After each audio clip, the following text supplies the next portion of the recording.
Në Pogradec u zhvillua një aktivitet kushtuar ditës ndërkombëtare të arsimit, nën moton Arsimi ura drejt së ardhmes, i organizuar nga Bashkia Pogradec dhe Zyra Vendore e Arsimit Parauniversitar në ambientet e Qendrës Kulturore për Fëmijë. Aktiviteti mblodhi nxënës, mësues, prindër dhe përfaqësues të institucioneve vendore, duke vënë theksin te rëndësia e arsimit si bazë e zhvillimit shoqëror dhe ekonomik. Nënkryetaria e Bashkisë Pogradec, gjatë fjalës së saj theksoi se arsimi mbetet prioritet dhe një investim i domosdoshëm për të ardhmen e brezave të rinj. Arsimi është çelësi që abgjyret e barazisë.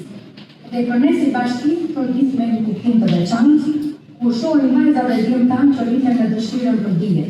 Mësuesit tanë që certifikojnë çdo ditë dhe familjet që investojnë diçka për të ardhmen e fëmijëve të tyre. Ne besojmë se nuk mund të kemi një Pogradec të zhvilluar nëse një djalë apo një djalë të zonave rurale apo një nxënës me aftësi të kufizuar nuk ka aftësi dhe mundësi të studiojë.